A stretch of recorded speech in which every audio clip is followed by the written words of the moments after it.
Majestic, intelligent, and enchantingly beautiful, elves are among the most popular of all fantasy races, and Dungeons & Dragons is certainly no exception to this.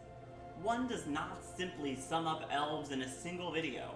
However, in this video we're going to attempt to describe the various different aspects of elven culture and simply answer the question, are elves the right racial choice for your next character?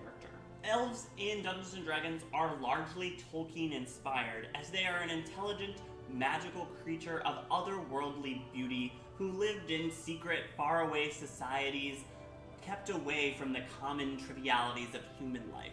In this video, we're going to be taking a deep dive into all things elf, and to start with, we're going to look at all the commonalities shared among all elves. After we break these down, including things such as their creation story, life cycle, etc., we're going to look at the different subspecies of elves and the differences among their culture and different racial features to look into when choosing which subspecies of elf you're going to play in your next campaign.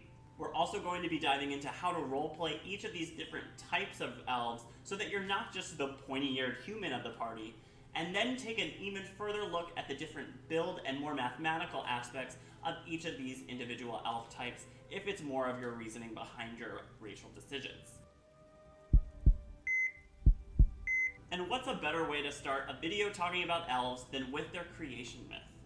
Elves attribute their origins to the god Corellon, who is an ancient god that was known as a flippant deity that danced across multiple worlds, kind of breaking oaths and generally just looking for the pleasures in life. Most of the other gods just kind of shrugged him off and didn't think too much of it, except for the orcs' main deity, which is Grummish. Eventually, Grummish was so fed up with Corellon's flippant ways that he struck a blow, injuring Corellon and causing him to bleed. This started a multi-world, multi-planar conflict between Corellon and Grummish, which eventually resulted in Grummish losing one of his eyes. The injury that Corellon sustained in that initial blow caused the birth of the elves through Corellon's blood. The elves were not an intentional creation by them, but a happy accident that he had after the injury. These initial elves were much like Corellon himself in that they were flippant, audacious, and ever-changing. They did not have a single shape, but rather shifted into whatever they dreamed of being that day. Together with Corellon, they created the realm Arvandor and lived in an eternal paradise. Corellon then singled out his favorites among these new elves and gave them a gift of some of his power, creating the Elven pantheon. One of these new gods was a deity named Lolth, who was a woman who decided, looking out on the multiverse, that other gods were gaining more power and having more of an effect on a world rather than simply dancing around it. She was able to convince the other gods that in able to gain more power, they needed to drop their ever-changing, shiftless ways and take a more permanent corporeal form. She convinced everyone to do this and was then revered as the mother of the elves. This corporeal change in the elves caused a great schism between the two groups, as there are supporters of both Lolth and Corellon who had disagreeing points on whether or not this should be the way that elves lived from now on. During the argument, Lolth saw an opportunity to gain further advancement in the pantheon and attempted to kill Corellon with a lethal blow. This inadvertently failed, however, caused an even greater schism between the two groups. Corellon, in his immense power, drove all of the elves out of Arvandor, punishing them to a permanent corporeal existence on the material plane. The followers of Lolth became the Drow and retreated to the Underdark. The only individuals left in Arvandor were the Seldarin, or the Elven pantheon, who await the return of their Elven brethren. The elves then spread across the material and other planes, developing unique cultures and racial differences that developed into the subraces that we know today. Though the elves had lost their immortality and were cursed to bear this corporeal form, they lived much longer still than the average human, with a lifespan of over 700 years before most elves will die of old age. Because of this extensively longer lifespan that we humans can perceive, the actual Elven life cycle is much different as well. as it is measured in stages of the elven trance, or a meditative state that elves do rather than sleep at night, rather than the outward appearance that most humans would judge various life cycles on. The differences between elven and human life cycles starts immediately at birth, as humans view a birth as something more celebratory, as a new life being brought into the world, while elves see every soul as a reincarnation. Thus, birth is somewhat of a reunion or a parting and a celebration of new life, as they view souls that have passed on having gone to Arvandor and returning back into this mortal form. Elven births are also much more rare than those of their human counterparts, and thus most elves grow up without siblings or other people their age. If there are too many elves born at the same time, it is often seen as a bad omen, as multiple souls are returning from Arvandor at once, suggesting some kind of struggle. In addition to this, twins and triplets are exceedingly rare among elven kind, and when it does happen, the triplets or twins are seen as having an intertwined destiny of great importance. As I said before, elves do not dream, but rather trance, re-experiencing things they experienced in life. And elven childhood is actually defined by this trance, as for the first 20 or 30 years, elves will only experience things during their trance that they had in previous lives.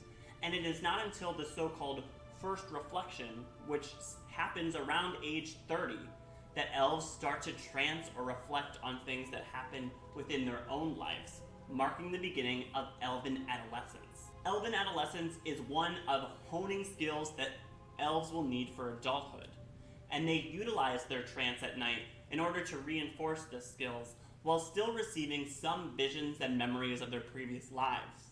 However, in an event called the Drawing of the Veil around the 1st century of life, elves will no longer experience any memories from their previous life at all, and is a time of celebration for the elf as they have officially entered adulthood. It is during this period of early adulthood that most elves will feel the pull of the outside world and seek to leave their isolated communities off to seek adventure.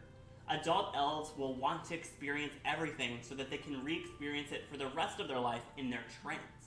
And they continue to have these adventures and will to see things until they experience something called the remembrance, in which the elf will have the seeping in of their old lives back into their trance at night. It is during this time, around the 4th century of life, that elves will feel the pull to come back to these elven communities and serve in more of an advisory or elder role, and thus completes the life cycle of elves until a more cataract kind of view comes over the eyes, which means that the time of an elf's life is drawing to an end. The remembrance or urge to return home after these memories flood back into an elf's trance is actually known to occur earlier in adventurers or people who experience much in their life that they can revisit during the trance, including those who have been resurrected. Some elves actually never experience a remembrance, and because of this, they spend their entire lives throwing themselves into dangerous situations, either hoping to amass even more memories for their trance, or just seeking to end it, which could make a great idea for your next character. The long lives of elves also greatly influences their interactions with the outside world, as what is ancient history to humans could actually be experienced firsthand by an elf. And often elves are much more reliable of a source than even a human historian, because while an elf may have experienced it firsthand, they also have the advantage of their trance, in which they may have re-experienced that event multiple times during their life, giving them an almost perfect memory of it. It is also because of their long life that elves do not place particular value on physical objects, as even a very shiny, elegant piece of jewelry will likely fade and get tarnished during an elven's long life. They focus more on sentimental items, which can still mean something to them, but the physical trivialities at which humans even go to war for mean almost nothing to them. This is in part why elves often appear aloof or emotionless to other races, because they don't have the drive and motivation for physical items that you might find in another race. In addition to this, elves often withhold a lot of their emotions and try not to get too emotionally invested in people or events, because if they were to experience pain, their trance allows them to continue to experience this pain for the rest of their lives. Thus, traumatic events can be much more hurtful to elves than any of the other more short-lived races. And thus, many elves don't have strong relationships with people who aren't elves. And while a human and an elf may think that they're best of friends to the human, an elf often won't consider it the case, as in elven culture, it can take over 100 years for a true friendship to form between two pairings. And with more of that backstory and roleplay things out of the way, let's dive into some different statistical things that all the different elves are going to share in common. Every elf is going to start with a +2 to dexterity, giving them advantages on different builds that may rely on the increased armor class that may provide, or dex-based weapons for classes like the rogue. All elves are going to be a medium-sized creature with a base movement speed of 30, except for one case that we'll talk about in a little bit. Get a 60-foot dark vision, unless you're a drow and this goes up. And their trance, which we've already talked about at length, allows them to gain the benefits of a long rest in only 4 hours, rather than the typical 8. Elves also gain advantage on all saving throws that are against the charmed effect, and cannot be put to sleep by magical means. And with the release of Xanathar's Guide, all different elven subtypes have access to the Elven Accuracy feat, which is a unique feat to elves that allow them to increase their int, dex, wisdom, or charisma by 1, and allow them to re-roll a roll when they have advantage on an attack, giving them a total of 3 attempts for a high number. And that's going to pretty much sum up a lot of the commonalities found among the different races, and let's dive into each sub-race individually and look at how they differ not only story-wise, but mathematically and build-wise as well. And the first of these groups is going to be the Wood Elves, which are the even more reclusive and even more nature-loving type of elf. They are known for being fiercely territorial and even more distrustful of non-elves. And they are known for their coppery skin and green, hazel, or blue eyes. They are also known as forest elves, green elves, or wild elves. This group of elves will reject urbanization in all of its forms and view even the mightiest fortresses or sturdiest of walls as ephemeral pieces that will eventually be overtaken by the unstoppable force of nature. Their extreme isolationist tendencies make them extremely uncharismatic and don't make for great party leaders or people that interact well with other races, and should be a cause of tension in your group if you're playing a Wood Elf. Wood Elf society in general is pretty weary of magic in all of its forms. While they are somewhat more tolerant of the divine magic, an arcane practitioner who is a Wood Elf is almost completely unheard of and would likely be shunned by their communities. Build-wise, Wood Elves gain a +1 to their Wisdom modifier, in addition to all the other benefits that all Elves get, and gain proficiency with both short and long swords and short and long bows.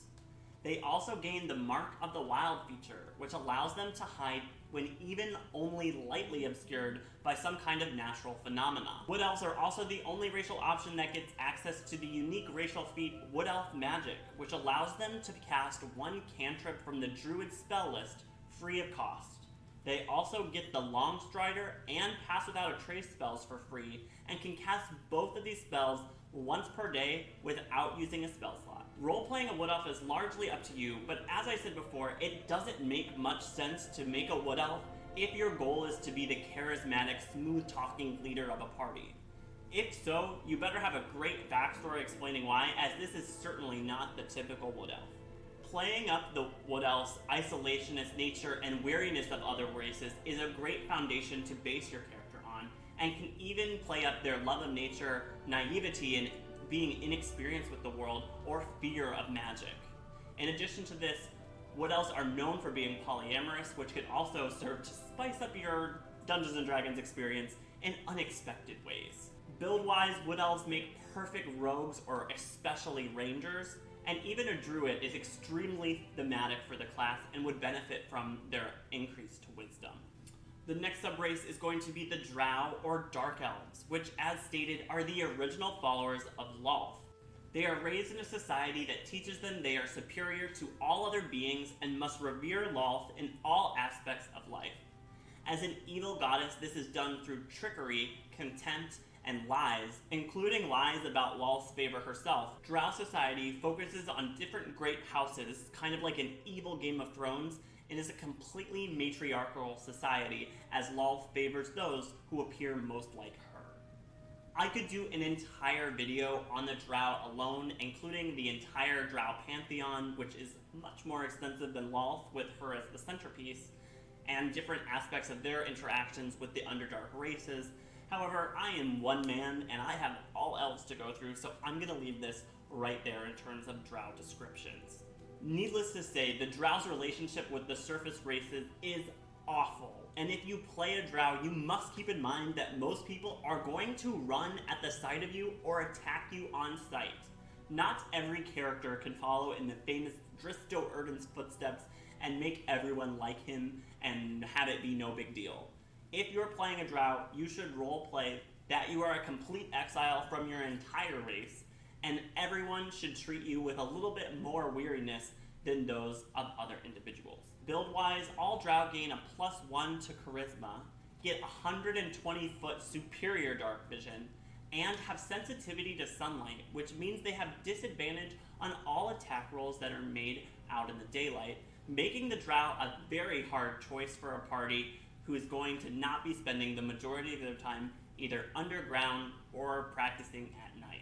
All Drow have access to the Dancing Light cantrip starting at level 1, the Fairy Fire spell at level 3, and the Darkness spell at level 5, all of which can be cast one time without a spell slot, and obviously Dancing Lights can be as many times as you want as a cantrip. They also gain proficiency with rapiers, short swords, and hand crossbows. Like Wood Elves, Drow also have access to a unique Rachel feat that's found in Xanathar's Guide, which is the Drow High Magic feat. This gives them access to the Detect Magic spell a limited number of times, as they can now cast it at will. In addition to this, they also get access to the Levitate and Dispel Magic spells that they can cast each once per day without use of a spell slot. In terms of builds, Drow can succeed at pretty much anything, but especially succeed at rogues, rangers, and spellcasters, specifically charisma-based such as bards, sorcerers, or warlocks. This is because they have the added benefit of the additional dex that being an elf provides, but also some added charisma and utility spells that most other classes aren't going to get this early in the build process. The next group we're going to talk about is the Sea Elves, which is perhaps the most rare and the sub-race we probably know the least about. Sea Elves live in small, isolationist communities in ocean shallows and on the elemental plane of water, and are thus exceedingly rare to be seen on the surface. What is known about Sea Elves is that they have a deep hatred for the Sahagin, which is another amphibian fish-like creature that lives in the sea. This is partly a religious war, as the Sea Elves god, Deep Sashalis, has a hatred for all sharks, and who would have thought, but the Sahagin's god, Skola, is a shark. Build-wise, Sea Elves get all the same things that base Elves get, but also get a +1 to their constitution, get proficiency with sea-based weapons such as spears, tridents, and nets, and also gain the ability to speak with any sea creature. All Sea Elves can read, speak, and write Aquan, and make a great choice for any sea-based adventure, including the recently released Ghost of Saltmarsh, which if you don't know about, you can find one of my videos talking about in the link in the description below.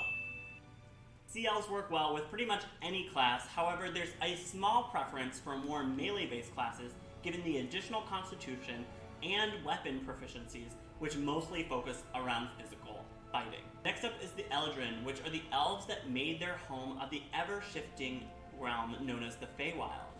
The Feywild is a realm where nature runs amok, and the majority of its residents are Fey creatures. As such, the Eladrin are the closest that elves have come to back to their normal original shape-shifting selves, as they have this somewhat limited ability while in the Feywild. They are known for a hair and skin color which reflect the season for which they feel the most affinity to, and eyes which glow with the mischief of Fey magic. They are known as braggarts or haughty even around other elves, as they take great pride in their closeness to the original elves, and as such, don't play well with other races. In addition to this, they are known as bipolar, very fickle creatures that feel one way about something the next and completely different about another situation within a matter of seconds. To best roleplay in Eladrin is to play a character that is very wishy-washy and completely changes on a dime. They are a character that should be completely naive to this realm, as unless you're playing a campaign on the Feywild, they should be completely foreign, as they were born in a different plane. There are entire tables in Mordekainen's Tome of Foes for Eladrin that list different personality traits depending on which season the Eladrin feels the most affinity to. In addition to this, an Eladrin's season of choice can actually change after a long rest, showing just how much potential there is for personality changes with this kind of character. Build-wise, unique to the Eladrin is their +1 to their charisma modifier, and they gain the Fey Step ability, which after level 3 will have an additional effect that depends on the season of choice of the Eladrin, including things such as a charmed or sleeping effect, longer teleportation, or fire damage. Next up is the High Elf, which is what you're probably typically thinking when you think of the stereotypical elf. These include the Sun and Moon Elves of the Forgotten Realms settings, the Valley Elves of the Greyhawk setting, and the Sylvanesti of the Dragonlance setting. These different elves are known as some of the most haughty and the most friendly elves, so it's kind of difficult to give you guys a complete rundown of what exactly a High Elf is, as it is a catch-all term that encompasses so many different elven societies. While they all share the same mechanics and stats, the actual storylines and cultural differences found within this umbrella term High Elf is so large that this could also be its own video that I'm not going to go into right now. If you are interested in playing a High Elf, what I suggest you do, instead of reading the short 2 paragraphs that are devoted in the Player's Handbook to this, which is one of the most disappointing sections to me in the Player's Handbook, is rather look up which type of High Elf is available in your campaign setting. If it's a personal one, it could probably be any one of them, and so just read a little bit about each culture before making your choice, as all are the same mechanically. Or, if you'd rather hear me do a video about all the different types of High Elves, leave your request in the comments below. Mechanically, all these different types of High Elves are going to get a +1 to their intelligence modifier, gain proficiency with long and short swords, long and short bows, and will gain 1 additional language of your choice. The last of the subraces to receive a unique racial feat is the High Elves with their Fey teleportation feat. This allows them to cast Misty Step once per day without use of a spell slot, and they also gain +1 to either intelligence or charisma. From a build perspective, High Elves make the most sense to play with a spellcaster and are pretty much built to do so. With the additional wizard cantrip that they get, and a bonus to intelligence, it makes a no-brainer that this is an easy fit for a wizard or know-it-all type character, but the choice is always up to you. The next subrace is going to be the Shadar-kai, which are elves in service to the goddess, the Raven Queen. These are her loyal followers that gave up their souls to her in order to help her achieve her divinity. They reside with her in the Shadow Realm in her Fortress of Memories as her eternal servants. If visited in their home plane in the Shadowfell, Shadar-kai often appear old and withered as they have lived beyond the centuries. This is because Shadar-kai are essentially immortal, as any time they are killed, their souls immediately return back to the Shadowfell and become reincarnated. Because of this, Shadar-kai often view their corporeal forms as a tool to be used and more of an inconvenience than anything else, and do not fear death whatsoever. Similar to other elves, though, Shadar-kai still do care about appearances and will often glamour themselves when outside the Shadowfell in order to appear youthful despite their decrepit actual bodies. In terms of build aspects, all Shadar-kai gain +1 to their constitution, gain necrotic resistance, and gain access to the Blessing of the Raven Queen, which allows them to magically teleport once per long rest. After level 3, this teleport also grants them resistance to all types of damage for 1 round. Given their listed features, Shadar-kai could be played by pretty much any class, as there's no one who won't somewhat benefit from additional constitution, though more spellcasters would benefit from a teleportation spell. However, anyone could use the added mobility that a teleport provides, and the addition of complete damage resistance isn't going to hurt any class either. The last race that we're going to be talking about is the Half-Elf. and while not a sub-race of elf, certainly belong under the umbrella term of elven kind. Half-elves are the product of when a human and an elf love each other very much. Sometimes a half-elf is the product of their union, gaining the human's curiosity, inventiveness, and ambition, along with the elves' senses, perception, awareness, and artistic talents. Many would say that the half-elves are to be envied for their many gifts given to them by their mixed heritage. However, a half-elf is not a lot to be envied by many people, as it can be extremely isolating. To humans, a half-elf appears an elf, and to elves, a half-elf appears a human, allowing them to not really be accepted by either society. Half-elves typically live around 200 years, making them mature very quickly in the terms of an elf, and very slowly in the eyes of a human. And while many half-elves do not have siblings, this creates a very isolating experience starting from the very first days of birth. Because of this, half-elves are known for being extremely charismatic, as they've been forced to talk their way out of many different hostile situations that largely stem from racism.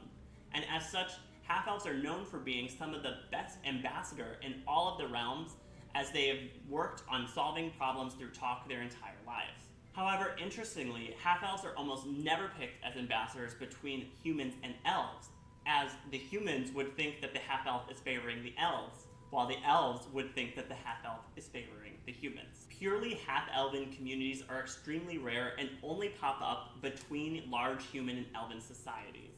Thus, most half-elf people grow up with no community to call on, and thus, the call of an adventuring life is not uncommon to the half-elven race. Given their naturally charismatic personalities, half-elves make some of the best party leaders out there, and it is no question why the half-elf is doing what they're doing, as they are seeking a group or a new family that they may find in their adventuring party.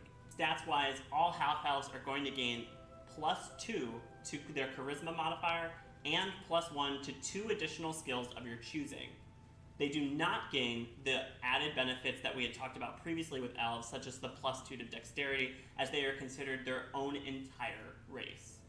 In addition to the charisma and other modifiers, they gain 60-foot dark vision, have a movement speed of 30, and are considered a medium creature. Similar to their elven counterparts, they have advantage on all saving throws on being charmed and cannot be put to sleep magically.